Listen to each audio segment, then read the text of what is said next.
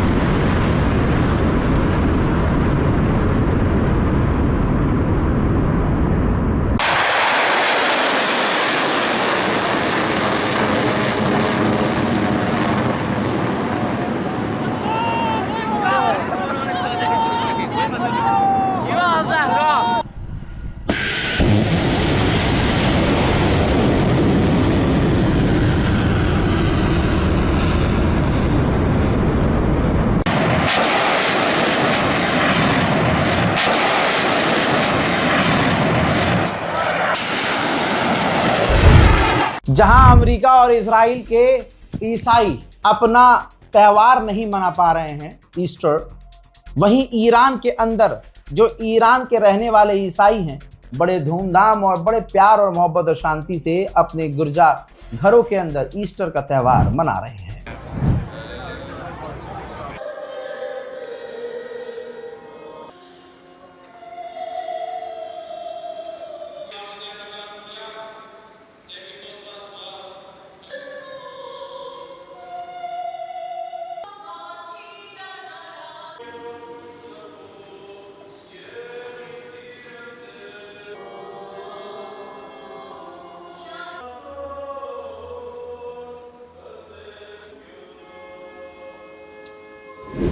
मेरे दोस्तों, इजराइल का दावा है, बड़ा खतरनाक दावा है इजराइल, और हो भी सकता है। इजराइल ने कहा है कि हमने ईरान के ऑयल कमांडर को कत्ल कर दिया है। ये रहा उनका सोर्स। इजराइल कह रहा है, ईरान ने ऐलान नहीं किया है। ईरान 2 से 3 दिन ऐलान करने में लगाता है, ऐसा कई बार हो चुका है और अब आप भी ईरान तो समझ चुके होंगे। हजरात, ईरान के ऑयल मिनिस्टर को निशाना बनाया है। इजराइल ने कहा है कि ये वही व्यक्ति था जो तेल का इंपोर्ट एक्सपोर्ट, तेल किसे देना है किसे नहीं देना है, किन टैंकरों पर हमला करना है, ये इनके हाथ में था। लीजिए, अब जो 1 महीना पहले ईरान ने कहा था वो रशियन ऑफिशियल ने भी कह दिया है। रशियन ऑफिशियल ने कहा कि कुछ ही दिन में तेल पेट्रोल $150 पर बैरल हो जाएगा। मेरे दोस्तों, उधर पागल कुत्ता परेशान हो गया है ज़ेलेंस्की का बयान आया है। ज़ेलेंस्की ने कहा कि मुझे डर लग रहा है कि ईरान की जंग लंबी खिंच सकती है, और अगर ईरान की जंग लंबी खिंची तो दुनिया का ध्यान हम पर से हट जाएगा। अमेरिका और यूरोप मेरी मदद नहीं कर पाएंगे। वहीं मेरे दोस्तों, इस्लाम के एक और दुश्मन आतंकवादी संगठन का सरगना जो अमेरिका के द्वारा राष्ट्रपति बनाया गया है, जोलानी, उससे मिलने के लिए, जी हाँ, पता है कौन गया है?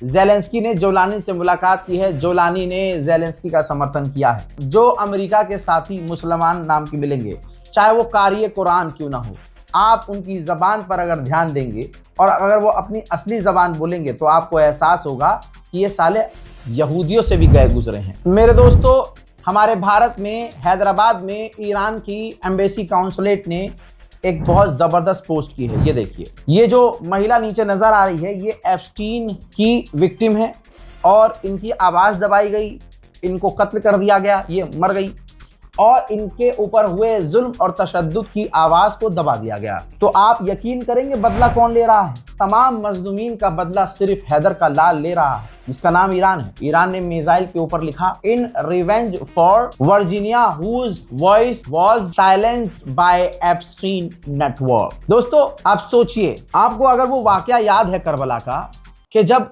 मैदान करबला में सारे शहदा शहीद हो गए, एक एक करके इमाम हुसैन के परिवार के सारे लोग शहीद हो गए, तो आखिर में मौला हुसैन खुद गए मैदान जंग में और उन्होंने जब तलवार जुल्फकार निकाली तो अपने एक एक शहदा का नाम लिया कि ये अली अकबर के नाम का, ये हमला अली असगर के नाम का, ये हमला मेरे भाई अब्बास के नाम का, ये हमला ओनो मोहम्मद के नाम का।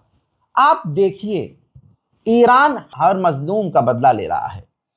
जिनको जंग में लोग अच्छी अच्छी चीजें भूल जाते हैं, सिर्फ अपना मतलब याद रखते हैं, लेकिन ऐसे में ईरान सारी दुनिया के मजलूमों को याद कर रहा है। इस बीच अगर कोई भी सुअर का बच्चा शिया सुन्नी कर रहा हो तो समझ जाना उनकी अम्मा के गंदे काम थे। फिलहाल की इस रिपोर्ट में इतना ही। इस रिपोर्ट को शेयर कीजिएगा, अपनी राय कमेंट सेक्शन में जरूर लिखिएगा। मेरा ये नया सेटअप कैसा लग रहा है। इसको मेरी टीम ने इसलिए मेहनत करके इंस्टॉल किया, जो थकान हो रही है बहुत ज़्यादा और जो मैं बार बार गिरने लगता हूँ, ये चीज़ ना हो। अगर आपको मेरा ये सेटअप सही लग रहा है तो कमेंट ज़रूर कीजिएगा। अगर आपको ये सेटअप सही नहीं लग रहा है तो आप हुक्म दीजिएगा। आपका हुक्म मेरे लिए बहुत बड़ी बात है। मैं इन सब सेटअप को हटाकर पहले की तरह आपके सामने आया करूँगा। फिलहाल की इस रिपोर्ट में इतना ही। जय हिंद।